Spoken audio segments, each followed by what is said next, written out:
রাজ্য রাজনীতি তোলপাড়। বিধানসভার প্রাক্তন ডেপুটি স্পিকার আশিস বন্দ্যোপাধ্যায়ের রহস্য মৃত্যু। বাড়িতেই যে দলীয় কার্যালয়, সেখান থেকে তার ঝুলন্ত দেহ উদ্ধার হয়। সুসাইড নোট মিলেছে।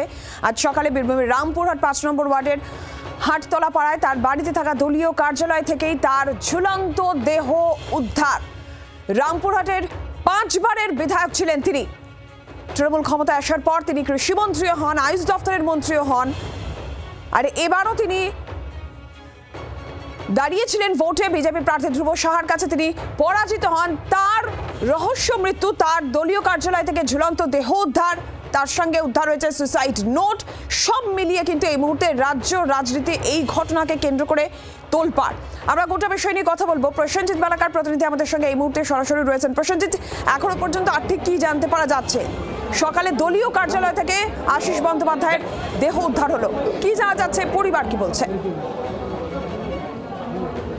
দেখো, পরিবারের তরফ থেকে তুমি শুনতে পেলে যে পরিবার কিন্তু স্পষ্টত বলছেন যে কোনো রকম কোনো অসঙ্গতি বা কোনো রকম কোনো ভাবনা চিন্তা বা কথাবার্তার পরিবর্তন কোনোটাই কিন্তু লক্ষ্য করা যায়নি। অর্থাৎ রাত্রেবেলায় তিনি একেবারে স্বাভাবিকভাবে খাওয়া দাওয়া করেছেন, নিজের রুমে গেছেন, দরজা নিজে লাগিয়েছেন, সবার সাথে গল্প করেছেন। এরপরে সকালবেলায় এসে কিন্তু এই ছবি দেখা গেছে, যখন তারা দেখতে পেয়েছেন যে দরজার ফাঁক করে ভেতরে দড়ি দেওয়া অবস্থায় ঝুলন্ত অবস্থায় রয়েছে আশিস বন্দ্যোপাধ্যায়। তারপরেই তারা কিন্তু পুলিশকে খবর দেয়। পুলিশ এসে সেই দেহ ইতিমধ্যে উদ্ধার করেছে, ময়নাতদন্ত হয়েছে। তোমাকে একটু ছবিটা দেখাবো। তুমি দেখতেই পাচ্ছ যে বাড়িতে আশিস বন্দ্যোপাধ্যায়ের বাড়ি, সেখানে ইতিমধ্যেই তার যে দেহ সেখানে নিয়ে আসা হয়েছে এবং এই মুহূর্তে অগন্তিক মানুষ ভিড় জমিয়েছেন শুধুমাত্র শেষবার এই আশিসবাবুকে দেখার জন্য। তার কারণ তুমি জানো যে এই রামপুরহাট বিধানসভা এলাকার প্রায় 5 বারের বিধায়ক তিনি। পাশাপাশি বলা যেতে পারে প্রত্যেকটি মানুষ তাকে জানেন যে তিনি মাটির সাথে মিশে থাকা একজন মানুষ। একসময় অধ্যাপনা করেছেন, তারপরে তিনি রাজনীতি করেছেন, পাশাপাশি 5 বারের বিধায়ক। সেখানে দাঁড়িয়ে শেষবার তাকে একবার দেখার জন্য কিন্তু প্রচুর মানুষ এই মুহূর্তে ভিড় করেছে। তুমি দেখতে পাচ্ছ যে তার বাড়িতে তার দেহ রাখা হয়েছে। এখান থেকে গার্লস এবং সেখান থেকে যে কলেজে তিনি অধ্যাপনা করতেন অর্থাৎ রামপুরহাট কলেজ, সেখানেও কিন্তু সেই দেহ নিয়ে যাওয়া হবে বলে আমরা জানতে পারছি। এবং একদিকে বলা যেতে পারে প্রত্যেকটি মানুষের মুখ দেখলে তুমি বুঝতে পারবে সকলে হতবাক যে হঠাৎ করে কিভাবে এমন ঘটনা ঘটতে পারে বা কিভাবে এই ঘটনা ঘটলো। সকলেই কিন্তু কার্যত হতবাক হয়ে গেছেন যে এমন ঘটনা কি ঘটা আদৌ সম্ভব বা কি কারণে এই ঘটনা ঘটলো। আশিসবাবুর মতন শক্ত লোক, যিনি দীর্ঘদিন রাজনীতি করছেন, প্রবীণ রাজনীতিবিদ, তিনি হঠাৎ করে কেন এরকম ঘটনা ঘটালেন, এই নিয়ে একটা বড় প্রশ্ন উঠছে। যদিও পুলিশ, দেখো তুমি তো জানো, পুলিশ প্রাথমিকভাবে এখন অবধি মনে করছেন যে এই ঘটনা আত্মঘাতী হওয়ার ঘটনা। কিন্তু আত্মঘাতী হওয়ার ঘটনা মনে করা হলেও সেক্ষেত্রে দাঁড়িয়ে এখনও পর্যন্ত বেশ কিছু প্রশ্ন তো রয়েছে যে কিভাবে এই আত্মঘাতী ঘটনা ঘটলে তিনি হঠাৎ করে কেন ভেবে উঠলেন।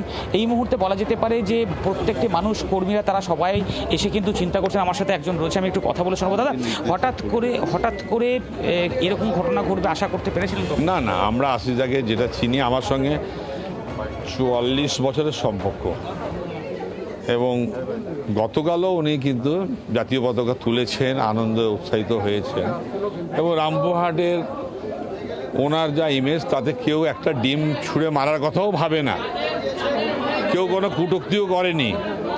তারপরেও এই ঘটনাটা আমাদের খুব নাড়া দিয়েছে, আমরা খুব চিন্তিত। আমরা চাইছি এর পিছনের গভীর কিছু রহস্য থাকতে পারে বা আছে বলে আমার মন বলছে। সিআইডির তদন্ত হওয়া দরকার, সঠিক তথ্যটা বেরোনো দরকার। যে মানুষ 24 ঘন্টা আগে হাসি খুশি, হইচই, আনন্দ, তার পরিবেশ ভাবনা আপনার ছবি দেখলে বুঝতে পারবেন, সে এমন কি ঘটলো যে এক রাতের মধ্যে তার জীবনটাকে সহায়ক করবে, এটা ভাবা যায় না।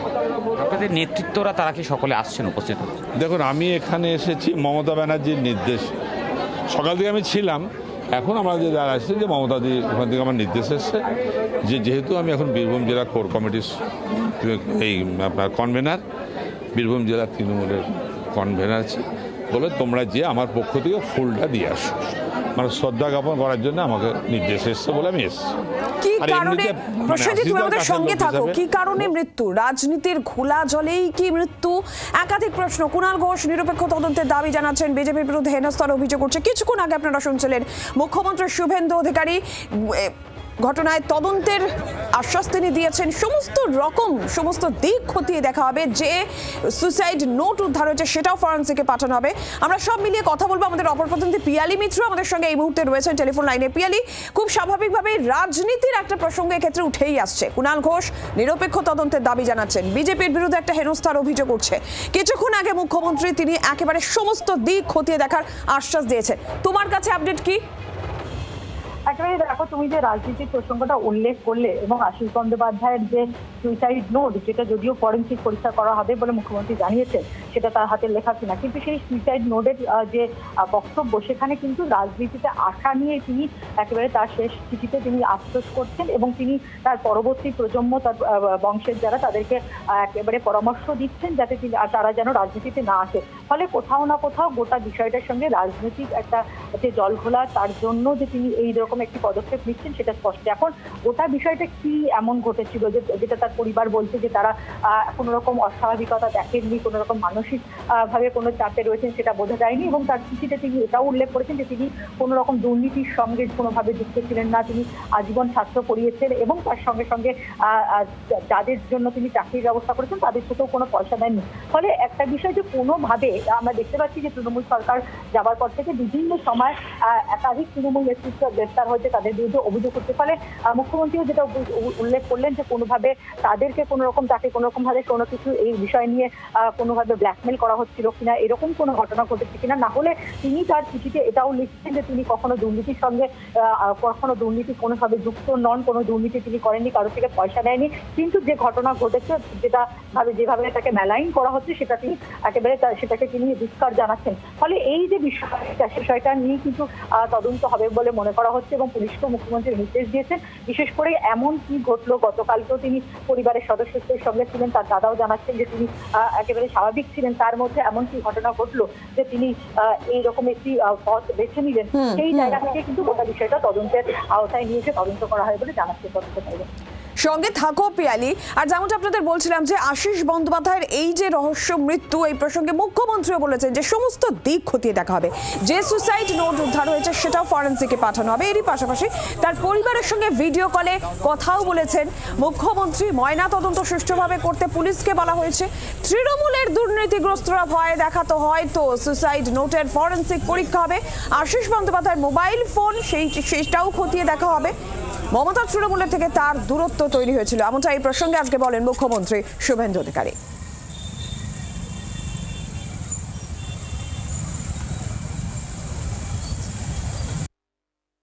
जो टीएमसी का भ्रष्टाचारी लोग है, वो लोग डरा सकता है उनको, जो हम लोग आपका नाम भी ले लूंगा, ये करूंगा, ये डरा सकता है। ये पुलिस देख लेगा, मोबाइल कॉल रिकॉर्ड सीडीआर निकाल के थोड़ा देखना चाहिए इसके ऊपर। चुनाव का बाद उन्होंने ममता बनर्जी को छोड़ा। ममता बनर्जी ने एक कमेटी बनाया, वो तुरंत कमेटी से रेजिग्नेशन दे दिया, बोला मैं आपका साथ नहीं हूँ। स्वाभाविक रूप से पुलिस को कुछ करना करेगा। प्रथमत मुख्यमंत्री पुलिस मंत्री এই সুইসাইড নোটটা ফরেন্সিকে যাবে, এইটা অ্যাকচুয়াল তার হাতের অক্ষর কিনা এসব পরীক্ষা নিরীক্ষা করবে। তা আমি একজন বিরোধী নেতা বা পলিটিক্যাল পার্সন হিসেবে অনেক কথা বলতে পারতাম, কিন্তু এখন ওই সুইসাইড নোটের উপরে আমার মন্তব্য করা মনে হয় ঠিক হবে না। পুলিশ এটা ফরেন্সিকে পাঠাবে, ওনার হস্তাক্ষর প্রমাণ হবে, তারপরে পুলিশ মন্ত্রীর বলা উচিত। পুলিশ মন্ত্রীর একটু দায়িত্ব বেশি, দায়িত্বশীল হওয়া উচিত। আর এর মধ্যে অভিষেক বন্দ্যোপাধ্যায় তিনি একটি পোস্টও করেছেন। অভিষেক বন্দ্যোপাধ্যায়ের পোস্ট, আশিস বন্দ্যোপাধ্যায়ের মৃত্যুর জন্য দায়ীকে।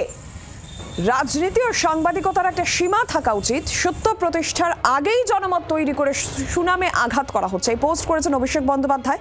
প্রাক্তন ডেপুটি স্পিকারের মৃত্যুতে নিরপেক্ষ তদন্তের দাবি জানিয়েছেন কুণাল ঘোষ।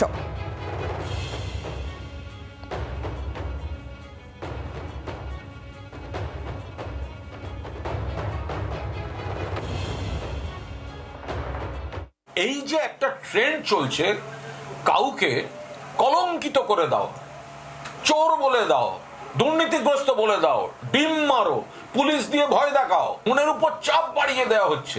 আশিস বন্দ্যোপাধ্যায়ের মৃত্যু তার জ্বলন্ত উদাহরণ।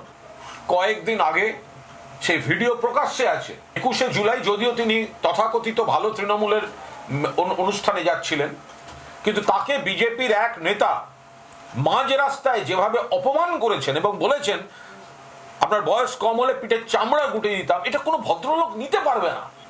এই ঘটনাটিকেও কিন্তু আত্মহত্যা যদি হয় তার প্ররোচনা হিসেবে ওই বিজেপির গুন্ডাটাকে অ্যারেস্ট করা উচিত। আশিস বন্দ্যোপাধ্যায়ের রহস্য মৃত্যু নিয়ে ঋতুব্রত বন্দ্যোপাধ্যায়, সন্দীপন শাহ, শতাব্দী রায়রা কি বললেন শুনব। ছাত্র অবস্থা থেকে রাজনীতি করেন, তিনি বলছেন যে রাজনীতিতে আসা ভুল হয়েছিল। নানান বিষয়ে আশিসদার যে আক্ষেপ, তার সাক্ষী আমরা অনেকেই রয়েছি।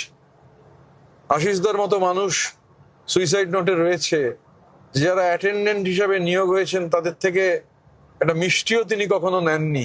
দুর্ভাগ্যজনক হলেও সত্যি যে গত 15 বছরে বাংলা জুড়ে যে অর্গানাইজ লুট এবং লিগালাইজ প্লান্ডার হয়েছে, তার কুশীলপ্ত হাতে গোনা লোক, কিন্তু তার দায় তৃণমূল কংগ্রেসের নেতা কর্মী থেকে সবাইকে দিতে হচ্ছে। বর্ষিয়ান নেতা, দীর্ঘদিনের নেতা, 2001 থেকে উনি বিধায়ক। মানে ভাবতেই পারছি না যে উনি আজকে আমাদের মধ্যে নেই। মর্মাহত ওনার এই ঘটনার খবর শুনে। এই ঘটনার পূর্ণাঙ্গ তদন্ত হওয়া উচিত। উনি সুইসাইড করেছে, আত্মঘাতী হয়েছেন, এর পূর্ণাঙ্গ তদন্ত হয়ে বিষয়টা কি এটা উদ্ঘাটিত হওয়া উচিত।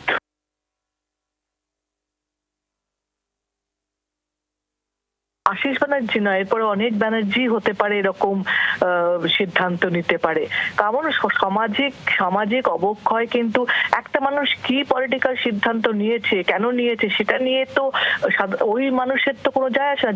যে ভাষাগুলো ব্যবহৃত হচ্ছে সবার জন্যে, দল বদলানোর কথা, কি দল বদলেছে, কে কার জন্য বদলেছে, কেন বদলেছে, তার এফেক্ট এটা হওয়ার কথা। সারা জীবন রাজনীতিতে এই হয়ে এসছে, কিন্তু এই পরিস্থিতি কখনো তৈরি হয়নি যে পরিস্থিতি এখন তৈরি হচ্ছে।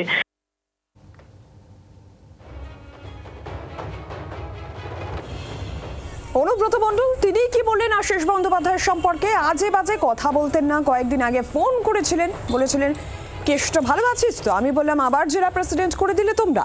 তখন বলেছিল আমরা আছি, অসুবিধা হবে না। তারাপীঠে কমিটির চেয়ারম্যানও ছিলেন। সোশ্যাল মিডিয়ায় কেউ দু একটা কথা বলেছিল যেটা বলা উচিত হয়নি, এমনই প্রতিক্রিয়া দিলেন অনুব্রত মণ্ডল।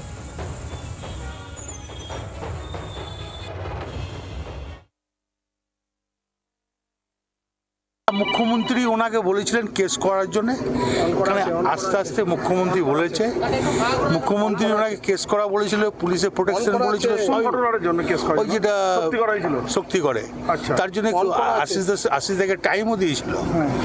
কেন আশিস দা কেস করলো না আমি ঠিক বুঝতে পারি না। মুখ্যমন্ত্রী ওই পরিবারের পাশে আছে, কারণ মুখ্যমন্ত্রীর সঙ্গে কথা হয়। আশিস ব্যানার্জি কোনো দুর্নীতিতে জড়িত নয়, এগুলো একটা গল্প সাজানো হয়েছে। আমরা আসছে, ঋতুব্রতরাও আসছে, বেলেরাও আসছে, সবাই আসছে, তবে এটা খুব দুঃখজনক ব্যাপার। আবার বলছি, কিন্তু ওনার মতন লোক এই কাজটা কেন করলো আমরা ঠিক বুঝতে পারছি। এই প্রসঙ্গে কি বললেন রাজ্য বিজেপির সভাপতি শ্রমিক ভট্টাচার্য, কেন্দ্রীয় শিক্ষা প্রতিমন্ত্রী সুকান্ত মজুমদারের বক্তব্য আমরা পেয়েছি। এটা নিয়ে যা বলার প্রশাসন বলবে, এটা নিয়ে যা বলার পুলিশ বলবে। প্রশাসনের বিষয়টি গুরুত্ব দিয়ে দেখা উচিত। সৎ সঙ্গে স্বর্গবাস, অসৎ সঙ্গে সর্বনাশ।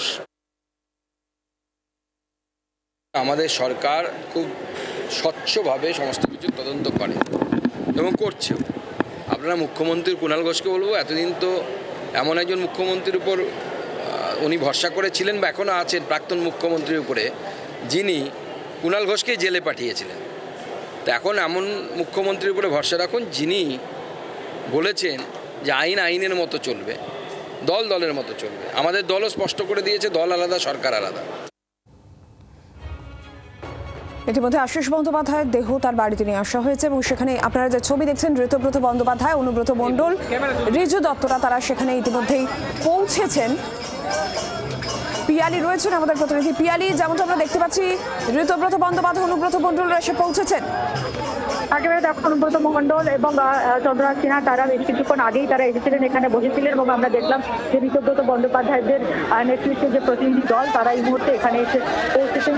স্নেহাশিস চক্রবর্তী সহ তারা রয়েছেন এবং তুমি জানো ঋতব্রত বন্দ্যোপাধ্যায় তিনি আগেই এখানে আসার আগে জানিয়েছিলেন যে তারা এখানে আসছেন এবং এই মুহূর্তে তারা এসে পৌঁছেছেন। তার বাড়ির সামনে মরদেহ রাখা রয়েছে এবং একেবারে অগণিত মানুষ যে বিধানসভা এলাকায় তিনি মন্ত্রী ছিলেন এবং এখানে অধ্যাপক হিসেবে পরিচিত সবাই বলে জানতেন, ফলে মানুষের সেই শোকের ছায়া এবং এই মুহূর্তে সুব্রত বন্দ্যোপাধ্যায়দের নেতৃত্বে তারা এসে পরিবারের সদস্য তারা শুনবেন এবং তারপরে তার মরদেহ এখান থেকে পাশেই একটি এখন রয়েছে যেহেতু প্রচুর মানুষ তাকে দেখতে চান সেই কারণে মাঠে নিয়ে যাওয়া হবে মরদেহ এবং কিছুক্ষণের আগেই কিন্তু ঋতব্রত বন্দ্যোপাধ্যায়দের টিম এখানে এসে পৌঁছেছেন এবং আমরা দেখলাম যে ঋতব্রত বন্দ্যোপাধ্যায়ের যে বক্তব্য এর আগে রেখেছিলেন যে আশিস বন্দ্যোপাধ্যায় তিনি তৃণমূলের কালীঘাটের যে ফ্র্যাকশন সেটাকে ছেড়ে ঋতব্রত বন্দ্যোপাধ্যায়দের ফ্র্যাকশনে যোগদান করেছেন এবং কোথাও না কোথাও তার দাবি ঋতব্রত বন্দ্যোপাধ্যায়ের দাবি যে বিভিন্ন সময় তৃণমূল কংগ্রেসের বিরুদ্ধে যে সমস্ত দুর্নীতি বা তোলাবাজি চুক্তি সেইগুলোর সঙ্গে সেগুলো নিয়ে তিনি বিভিন্ন সময় আক্ষেপ করতেন এমন বক্তব্য ও তার সামনে উঠে এসেছিল। ফলে একদিকে কালীঘাট তৃণমূলের তরফ থেকে একজন নেতা যেরকম এসেছিল অন্যদিকে ঋতব্রত বন্দ্যোপাধ্যায়দের নেতৃত্বে তারাও কিন্তু এই মুহূর্তে এখানে এসে পৌঁছেছেন। নজর রাখো পিয়ালি। বাংলার আওয়াজ, বাঙালির আবেগ, জি 24 ঘন্টা।